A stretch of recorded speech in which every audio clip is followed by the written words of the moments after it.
So, welcome to our class for prelim for week module number 1. So, our subject is about EE136. So, EE136 is all about transformers. So, for our objectives or outcome, so at the end of this module, you must be able to first is distinguish characteristic, principle of operation and applications of single-phase and three-phase transformer and protective devices such as fuses and circuit breakers. So transformer, so what is transformer? A transformer is a static electrical device that transfer electrical energy. So giingon diri nga transformer is an electrical energy from one circuit to another while increasing or decreasing of the voltage, current and maintaining the frequency constant. So a transformer works on the principle of Faraday's law of induction. So, a varying current in the primary winding, so ang transformer na siya'y primary winding, causes varying magnetic flux which causes an induced EMF in the secondary coil. So, a real or practical transformer has some losses in the form of core and copper losses.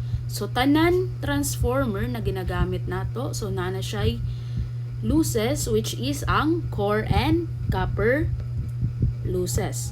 So the windings have resistance and reactance which causes some loss known as copper loss, and the core has eddy current and hysteresis loss collectively known as core loss. So ang core loss na siya laing term which is kaning eddy current and hysteresis loss.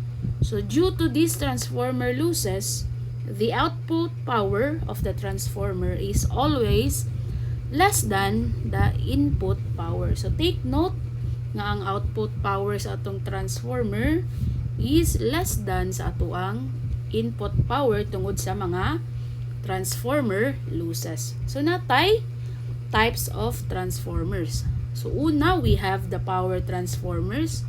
So kaning power transformers, transmission and distribution of electric power. Ang auto transformer, so convert ni siya into voltages within relatively small limits to connect power system. And third, we have transformer for feeding installation with static converter. So kanay mo ni sila ang ginagamit to convert AC into DC and converting DC into AC. Number 4, we have testing transformer. So, to conduct tests at high and ultra-high voltages. So, 5, we have power transformer for special application. Example, ang furnace or welding. And lastly, we have radio transformers. So, kani, magamit siya sa radio engineering. So, take note that distribution transformer should be designed to have maximum efficiency at a load much lower than full load, about 50%. Power transformers should be designed to have a maximum efficiency at or near full load. So there are two basic types of transformer construction. So una, we have the core types. So ang core types are the copper virtually surrounds the iron core. So, ang copper na to, nakasurround siya sa iron core. So, second, we have the shell types. Kaning the shell types, the iron, so baliktad siya, the iron surrounds the copper windings. So, in transformer windings, the most important requirement of transformer windings are, so mo ni siya, makita na to ang mga most important requirements. So, the winding should be economical both as regard as initial cost. So, dapat economical siya. So dapat kabalo ta sa iyahang initial cost para magamit nato sa atoang market o if available ba siya. So second, we have the heating conditions of the winding. So dapat we know the heating condition para ma-meet nato ang standard requirements para magamit nato ang transformer. For number 3, the winding should be mechanically stable. So dapat stable ang ato ang winding in respect sa ato ang ginagamit nga forces appearing if naay mahitabo nga short circuit sa ato ang transformer. So lastly is the winding should have the necessary electrical strength. So dapat naa siya electrical strength in respect sa ato ang ginagamit nga voltages. So the different types of winding are classified and briefly discussed below. So we have concentric winding. So ang concentrics na belong nga crossover, helical, and disc. And second, we have sandwich windings. So in transformer, we have also an ideal transformer. So such type of transformer whose output power is equal to the input. So mo ni siya ang ginatawag nga ideal transformer. In such a case, the efficiency of the transformer is 100%. So take note, in ideal, ang atuang efficiency is 100%. So it means there is no power loss inside the transformer. So ang characteristic for an ideal transformer, we have here, the power delivered by the transformer is equal. So mean 100 efficiency. And there is no winding resistance and reactance. Then also, there are no core losses or no hysteresis loss or eddy current loss. So lastly, there is no leakage flux. So an ideal transformer is not a practical transformer. So it is considered as an imaginary transformer for educational purposes only. So development in technology has given us such gadgets that were considered as mere magic tricks a few decades ago. So we have here our example for our ideal transformer. So sa atong transformer, we have a primary side. So sa atong primary side natay frequency, which is F, and we have our E1, the voltage, and we have N1 is the number of turns, N na siya yung nag-travel nga maximum flux in the core. So sa ato ang primary side, we have also secondary side. So we have N2, the number of turns in the secondary side, and voltage induced in secondary side. So we have our formula to solve for voltage induced in the windings. So E is equal to 4.44 and F multiplies ato ang maximum flux. So take note, maximum flux is in Webers. To solve if ano nang ato ang maximum flux, we have formula. Maximum flux is equal to maximum flux density multiplies ato ang A, which is the cross-sectional area. And if given in Maxwell, so pwede po na makasolve. So formula E is equal to 4.44 multiplied by N multiply by our frequency multiply sa ato ang maximum flux times 10 raised to negative 8. So kani magamit only in Maxwell. So we have here a table. So we have the unit. So please memorize for our unit. So sa ato ang voltage, ay sa ato ang E, we have voltage. N is the number of turns. F is in Hertz. And maximum flux is in Webers or Maxwell. And for our maximum flux density, we have T and G. And for our area, we have meter squared and centimeter squared. So let's have an example. So a 60 Hz, 2200 volts, 220 volts transformer is designed to operate at a maximum flux density of 1 T and an induced EMF of 15 volts per torque. What is the cross-sectional area in centimeters squared of the core? So first, we need to write our given. So given sa atong problem, we have our E. So matong E, we have 15 volts. And we have our F, which is 60 Hertz. And we have our B. Hatag siya. So, gingan dira 1 T. And we have, so a number of turns niya, wala siya sa mention, so wala. So to solve for our A, so formula for our A is equals to E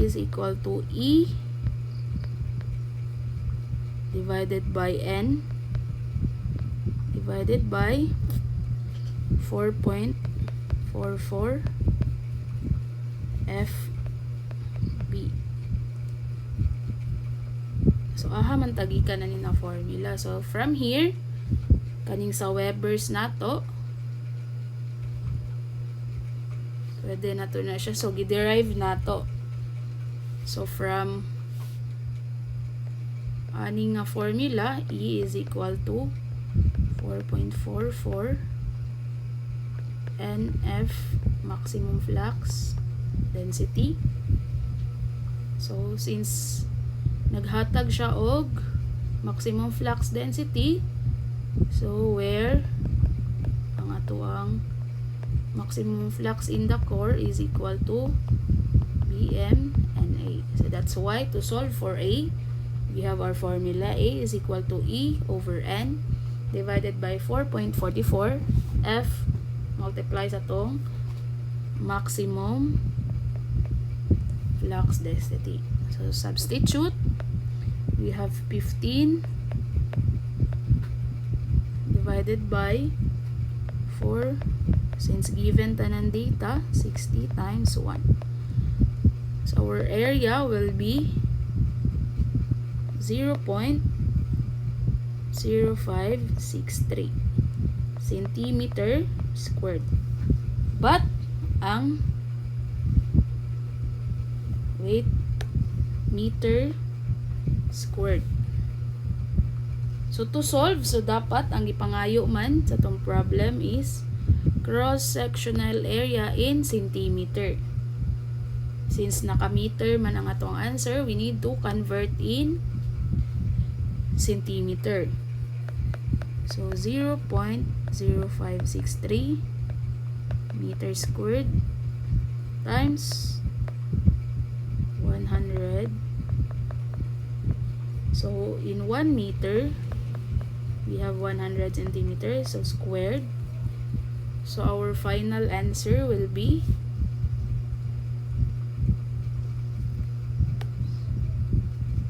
delete na to. So our A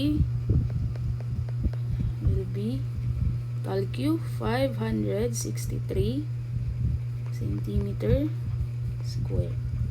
So this is our final answer. So proceed na for another topic.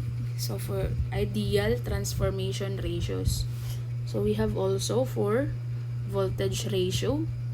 So in voltage ratio, E1 divided by E2 is equal to N1 over N2. Since ratio, so equal na siya. And for our current, same ra, but atong A is 1 over A. For ohmic ratio, we have C1 divided by C2 is equal to R1 divided by R2. And our A is A squared, where ang atong A is the turns ratio of the transformer. So ang subscript 1 is for primary side or primary parameters, and for 2 we have secondary parameters. So let's have an example for this ideal transformation ratio. So an ideal 220 110 volts transformer carries a 6 plus J8 ohms load at 110 volts side. Under this condition, calculate the current in the 220 volts. First, we need to solve for our impedance. So Z impedance Z2. Now we need to write for our given. So our given, we have our R, so 6 ohms.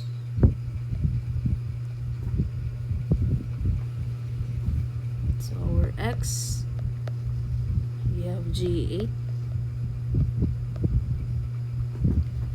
and we have our N1 over N2 is 220 over 110 volts. So to solve for our,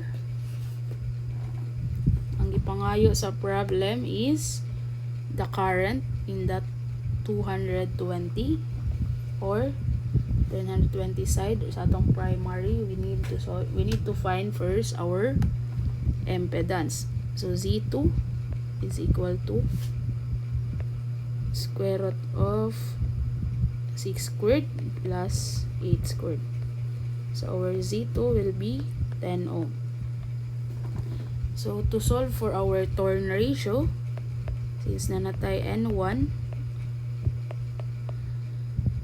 so we have 220 divided by 110. So our turn ratio will be 2. So to solve for our, pwede na to masolve ang current sa tuang secondary. So E2 divided by Z2, or E2 will be 110 divided by 10 nga na-solve na to is equal to 11 ampere sa tuang secondary side, but ang unknown is the current in the 220 or in the primary parameter. So we have I2 divided by A. So substitute 11 divided by 2. So our I1 will be 5.5 amperes. So asam tagikan na formula. So dere sa atong current ratio, for our current ratio, we have I1, I2, 1 over A. So to solve for I1, so we derive with the formula I1 is equal to I2 over A. So our final answer will be 5.5 amperes. So in transformer, we have a new voltage rating and a power rating when frequency of supply changes. So with the flux density of the transformer assumed constant, so both voltage rating and power rating are directly proportional to the frequency of the supply voltage. So we have our formula here. So we have E new is equal to the voltage old multiplied to frequency nga new and divided by frequency nga old. Since giingon man nga directly proportional, so multiply ra siya direct. And for our S new is equal to S old multiply sa atong frequency nga nu divided by the old. So we have an example. A transformer is rated 10 kilovolt ampere, 240, 120 volts, 60 hertz. Because of emergency, this transformer has to be used on a 50 hertz system. If the flux density in the transformer core is to be kept constant, what is the volt ampere rating at 50 hertz? So first, we need to write our given for our problem. So natay given nga sa ato ang S old, we have 10 kVA, and for our frequency nu we have 50 hertz, and frequency for old is 60 hertz. So ang unknown nato sa atong problem is the volt ampere rating at 50 hertz. So therefore ang atong required will be the S nu. So for formula for solving our S nu, we have S nu divided by I is equal to S old multiply sa F nu over the F old. So substitute 10 divided by 50 hertz divided by 60. So our volt ampere rating at 50 hertz will be 8.33 kVA. So this is our final answer. So it is a formula based question, so dapat memorize mo sa atong formula here.